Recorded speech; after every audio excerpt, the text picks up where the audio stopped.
How would you feel if your life's work, the very thing you poured your sweat and tears into building, was handed to someone else right at your own celebration? The applause thundered, but not for me. The spotlight blazed, yet it illuminated another face, the newcomer, smiling as he accepted the very position I'd been promised. My name is Brielle Harrison, and I was the hospital administrator who spearheaded the comprehensive modernization project for Harrison Community Hospital. I used to believe that if I gave enough, sacrificed enough, loyalty would be my shield. But it seems, in the chess game of power, dedication can sometimes be just a pawn. If you've ever been pushed aside by the very people you trusted most, right in the place you considered your life's purpose, this story might offer you a different perspective. Harrison Community Hospital, it wasn't just a workplace for me. It was woven into the fabric of my family, a legacy started by my grandfather, nurtured by my father, Arthur. The scent of antiseptic and floor wax, the quiet hum of machinery, the hushed conversations in hallways, these were the background sounds of my childhood. I grew up hearing about the duty we had to this place, to the community it served, and I believed it, wholeheartedly. So, when the hospital started to falter, when whispers of decline turned into stark financial realities, it felt personal. It felt like a part of my own history was crumbling. My father, retired but still a formidable presence on the board, along with the other board members, they looked to me, Brielle, Dad had said, his voice carrying that familiar weight of expectation. You understand this place. You have the vision, and so they entrusted me with the comprehensive modernization project, the CMP. It was more than ambitious, it was a lifeline. A complete overhaul, a new treatment wing, cutting-edge equipment, streamlined operations.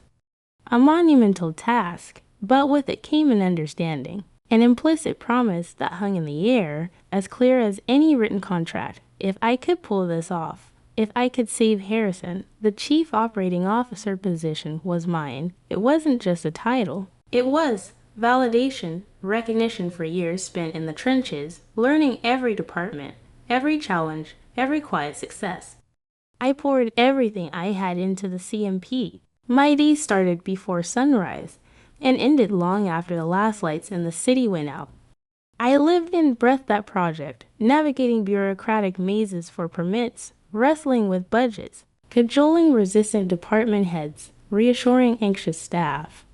I remember a particularly bleak period when funding for a crucial software upgrade was denied. I used my own savings, not a huge amount, but enough to bridge the gap, to keep things moving. No one asked me to. No one even knew, not for a long time. It was my project, my responsibility, my baby, I guess you could say. There was this fierce, protective love I had for what we were building. Mom, Eleanor, would cluck her tongue about me working too hard, but I could see the pride in her eyes. Dad would nod, that slow, a praising nod of his, which I took as approval. My younger brother, Leo, he was always a bit more detached, floating through life, but even he seemed impressed by the sheer scale of it. There was a warmth then, a sense of shared purpose, however complex our family dynamics sometimes were, and I held on to that hope, that this monumental effort would solidify not just the hospital's future, but my place within it, within the family's respect. Then Leo brought Julian home, Dr. Julian Thorne. That's how he was introduced. He was Polish. The kind of man who walks into a room and every head turns. He was Leo's new partner, apparently from a well-regarded family in the city, a doctor, an entrepreneur, the whole impressive package. And he had this way about him, an effortless charm that just disarmed people. My parents, especially Dad, were captivated almost immediately. Julian spoke their language, legacy, expansion, strategic alliances. He listened intently when Dad talked about the hospital's golden days, then offered these grand visions for its future. Mom was charmed by his manners, his attentiveness. He made a point of asking about the CMP, my project. His questions were insightful. I had to admit, he seemed genuinely interested, offered suggestions that, on the surface, sounded brilliant. I tried to be open. Leo was happy. My parents were impressed. Who was I to cast a shadow? But there was this unease, a little flicker in the back of my mind. I catch him sometimes when he thought no one was looking, a certain glint in his eye, a coolness that didn't quite match the warm facade. His suggestions always seemed to subtly steer things, to position him in a favorable light. He started spending more time at the hospital. Not officially, at first, just dropping by. He'd have these long, closed-door meetings with Dad. I'd hear murmurs about Julian advising the board, offering his expertise. He was building this image, brick by careful brick, of someone indispensable, someone with the Midas touch. It was around then I met Ethan Cole. He was a consultant the hospital had brought in for a separate, smaller project, quiet, observant, with this calming presence. He didn't say much, but he listened, really listened. I found myself, in those brief coffee breaks, sharing some of my vague anxieties about Julian, about the shifting dynamics. Ethan wouldn't offer solutions, not directly. He'd just nod, ask a thoughtful question, and somehow I feel a little less alone in my observations. He was an anchor, a quiet one, in what was slowly starting to feel like unsettled waters. The shadow Julian cast was subtle at first, but it was definitely approaching, lengthening with each passing week, and I, caught up in the whirlwind of the CMP, didn't quite see how long that shadow would eventually become. The CMP was hitting its stride. Milestones were being met, deadlines achieved. The new wing was taking shape. Gleaming equipment was being installed. You could feel a new energy in the hospital, a sense of hope replacing the old weariness. We started planning the gala, a big event to celebrate the project's completion, to thank the donors, the staff, the community. It was supposed to be a culmination, my culmination, but Julian's presence became more pervasive. He was suddenly involved in every aspect of the gala planning, every decision about the project's final rollout. He'd bypass me, go straight to Dad with ideas, with urgent matters. It was always framed as helping, as streamlining, but it felt like an encroachment, a slow, deliberate sidelining. I tried to talk to Dad, to Mom, about the coup position, about the promise, but they'd wave it away. Brill, dear, just focus on getting the CMP over the finish line. We're so proud of you. Or, we'll talk about all that after the gala, honey. Let's not get ahead of ourselves. The evasiveness was a cold knot in my stomach. It grew tighter with every deflected conversation. Family dinners, when they happened, started to feel like showcases for Julian. His insights, his connections, his vision for Harrison's next chapter, my contributions, the years of groundwork were acknowledged. Yes, but almost as a prelude to Julian's grand pronouncements. Leo, completely under Julian's spell, once told me I was being a little territorial, that I needed to embrace Julian's innovative approach, territorial. After everything I poured into that place, it stung more than I let on. Ethan was my only sounding board. He didn't offer judgment, just that steady, listening ear. Document everything. Brill, he'd said quietly one afternoon, his gaze thoughtful. Every meeting, every promise, however vague, just be prepared. Prepared for what? I didn't dare ask. The cracks were appearing, not in the new hospital walls, but in the very foundation of trust I'd built my life upon. And the gala, once a beacon of achievement, now loomed with a sense of impending something I couldn't quite name, but it filled me with a quiet dread. The night of the gala arrived. The ballroom glittered, chandeliers dripped crystals, flowers cascaded from every surface. It was perfect to perfect. I wore a new dress, tried to smile, tried to project the calm confidence everyone expected. But my heart was a frantic bird trapped in my chest. I managed to get through my short speech, thanking the teams, the community, The words felt hollow, rehearsed. Then Dad stepped up to the podium. Arthur Harrison, chairman of the board, his voice resonating with practiced authority, he spoke glowingly of the CMP, of the new dawn for Harrison Community Hospital. I watched him, my breath caught in my throat, a sliver of foolish hope still flickering. This was it. This was the moment. He paused. A dramatic beat, and as we embark on this new era, he announced, his eyes sweeping the room, it requires a new turning point, a new leadership vision to guide us forward. My hands clenched in my lap. Therefore, he continued, his voice booming, it is my distinct honor to introduce the individual who will take the helm as the new Chief Operating Officer of Harrison Community Hospital. Dr. Julian Thorne. He gestured grandly. Julian, seated at the head table, rose smoothly, a perfectly orchestrated smile on his face. The spotlight found him, and then, as if an afterthought, Dad added, and we are also pleased to announce that Leo Harrison will be taking on a new role in community outreach, a vital link to our future. The applause was deafening. It washed over me. A tidal wave of noise and light and utter betrayal. I felt the blood drain from my face. I think a camera panned to me, briefly. I must have looked like a ghost. Julian walked to the stage, shook Dad's hand, accepted the accolades. My world, it just tilted on its axis and shattered. Later, when the polite smiles and congratulatory handshakes became unbearable, I found my parents in a quiet anteroom. The words tumbled out, raw and shaking.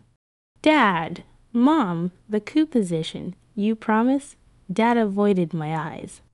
He cleared his throat. Brill, he began, his tone now tinged with an unfamiliar defensiveness. Julian, he has a certain external perspective. He's better suited for this next phase of growth. The hospital needs his connections. His broader experience. Mom just wrung her hands. Darling, sometimes we have to think of the bigger picture. Julian will be good for Harrison, and you've done so wonderfully with the project. You should be proud of that. Proud. They were telling me to be proud of paving the way for my own replacement. The implication was clear. My part was done. I had served my purpose. The sting of it, it was a physical ache, deep in my chest, like being erased, right before my own eyes. The days that followed are a blur of numbness. I requested an extended leave of absence. The thought of walking back into that hospital, of seeing Julian in the office that should have been mine, of facing the pitying or, worse, indifferent glances, it was unbearable. The betrayal wasn't just professional, it was a deeply personal wound, inflicted by my own family. The people I had trusted implicitly, the legacy I had devoted my life to, all of it felt like a lie. Ethan was a rock. He didn't offer platitudes. He just let me talk, or sit in silence, until the initial shock wore off and the anger, cold and sharp, began to surface. He helped me dissect it. Piece by painful piece, Julian's calculated charm, Dad's susceptibility to it, Mom's desire for a smooth, untroubled surface. He didn't excuse them, but he helped me see the mechanics of it, which somehow made it manageable, not less painful, but less chaotic in my mind. And with that clarity came a new resolve. I wasn't going to just disappear. I called Sophia Chin, my best friend since college, now a razor-sharp lawyer. We met for coffee, the bitterness of the brew matching my mood. I laid it all out, the years of work, the implicit promises, the public humiliation. There was no written contract for COO. Soft. I admit it. It was. Understood. Sophia listened, her expression unreadable at first. Then she nodded slowly. Understood isn't legally binding in that way. Brill. Suing your family for the position itself would be a messy, brutal fight. Probably more damaging in the long run. My heart sank. But then she continued, a glint in her eye, however. You have a mountain of evidence of your contributions, your leadership, the expectations they set. We can draft a formal demand letter, not for the job, necessarily, but for acknowledgement. for compensation for the sheer volume of work and personal investment that went far beyond your official duties. Let them know you won't be raised. A demand letter. It sounded aggressive. Not my usual style, but Sophia was right. This wasn't about revenge. It was about dignity. About not letting them sweep 7 years of my life under the rug. During this time, my phone buzzed constantly. Dad, Mom, even Leo. First, the concerned tones, then the veiled frustration. Brielle, you're overreacting. You're not thinking about the family's reputation. Julian needs your support during this transition. I didn't answer. I let Sophia handle all communication. The distance was a shield. Then, one Tuesday afternoon, the doorbell rang. Unannounced, it was Dad and Mom. Their faces were a mixture of forced concern and an undeniable irritation. Brielle, we need to talk. Dad began, stepping inside before I could object. Julian, well, he's finding things a bit challenging. The day-to-day operations, it's more complex than he anticipated. We thought, perhaps you could come back, just for a while. To help him get settled, the audacity of it stole my breath. They wanted me to return, tail between my legs, and train my own replacement, to smooth over the cracks he was creating. That was the moment something inside me shifted. The hurt was still there, a dull ache, but a new feeling was rising. A cold, hard resolve. No, I said, my voice quiet, but firm. I won't be doing that. I saw a flicker of surprise in their eyes, then annoyance. And I'd appreciate it if you'd respect my privacy, please leave. It was the first real boundary I'd ever drawn with them. And as I closed the door, a strange, unfamiliar sense of strength, however fragile, began to take root. Sophia's letter landed like a quiet bomb. It detailed, meticulously, my contributions to the CMP, the hours logged, the personal funds expended, the implicit promises of the COO. It didn't demand the job back. It demanded recognition and substantial financial compensation for the intellectual property and extraordinary labor I'd invested, essentially, for building the very platform Julian was now struggling to stand on. The initial response from the hospital, from my family, was predictable silence, then a dismissive, almost condescending offer of a severance package. Framed as a gesture of goodwill, Sophia advised me to hold firm. Meanwhile, whispers started trickling out of Harrison. Julian, without my deep institutional knowledge and operational expertise, was apparently floundering. Key staff were frustrated. Deadlines were being missed. There were rumors of questionable contracts being fast-tracked, of budgets being creatively managed. Dad called me, his voice strained. Brielle, things are a bit unsettled here. Perhaps we could discuss that offer again. I referred him to Sophia. The old Brielle might have buckled, might have felt a pang of responsibility, but the new Brielle, she was learning to protect her peace. Then Leo called. His voice was different.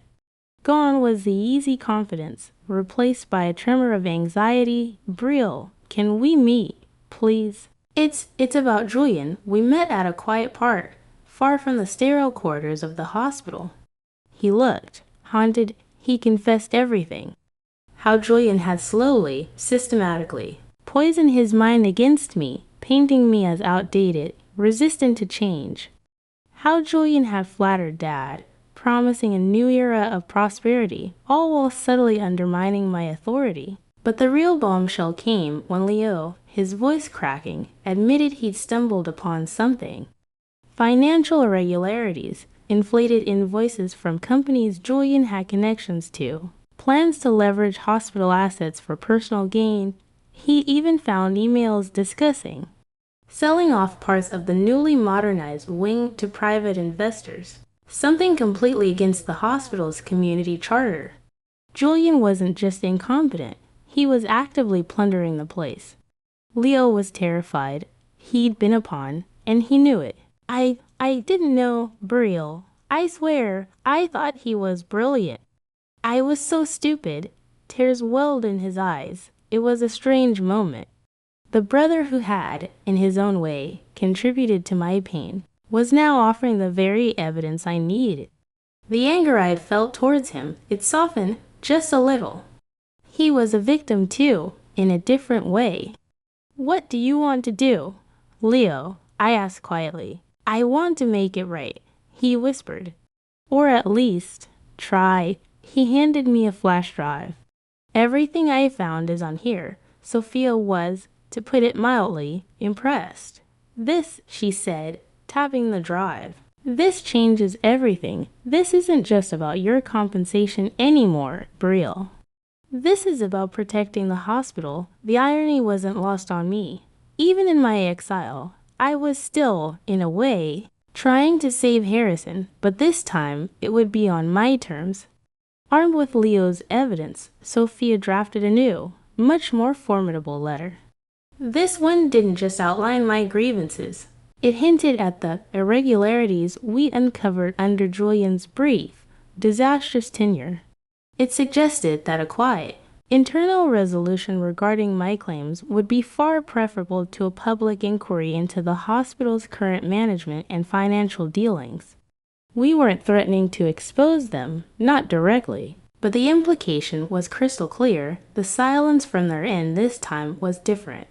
It was the silence of people scrambling. The Harrison Community Hospital Board convened an emergency meeting. Dad, I heard later, was ashen-faced.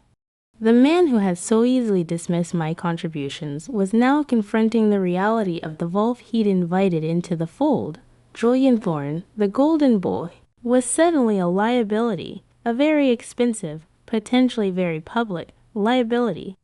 The negotiations that followed were swift. Julian was quietly encouraged to resign, effective immediately, to pursue other opportunities. The official story was vague, but the relief within the hospital, I was told, was palpable. Then came the offer to me, a formal, public apology from the board, read by my father himself at a press conference, acknowledgement of my pivotal role in the CMP, and a financial settlement that was substantial, more than I had asked for initially. They also offered me the COO position, again, this time with a cast iron contract, detailing every responsibility, every authority. It was everything I had once dreamed of. I took my time. I met with Ethan, talked it through. The victory felt quiet, not triumphant, but just. I realized I didn't need their validation in the same way anymore. The fight itself had changed me. I accepted the apology. I accepted the settlement. I used a significant portion of it to set up a scholarship fund for nursing students at Harrison in my grandmother's name. As for the COO position, I declined politely. I told them I needed time. That Harrison needed a leader who wasn't carrying the scars of its recent past. Perhaps, I said, in the future, but not now. The truth was, a part of me had outgrown that dream. Or maybe the dream itself had been reshaped by the fire, my relationship with my parents. It's a work in progress. Dad finally understood. The man who had always prioritized the hospital's image above all else had seen that image nearly shattered by his own misjudgment. He apologized, genuinely, his voice heavy with regret. "We were wrong, Brielle, about Julian, about you." Mom, too, seemed to finally grasp the depth of the hurt she dismissed. "There's a new honesty between us, fragile but real. We're learning to navigate it. Leo, he's trying. He's taken a more active, responsible role at a local nonprofit. We talk more now than we have in years. And Ethan, he was there through it all. His quiet strength, his unwavering belief in me.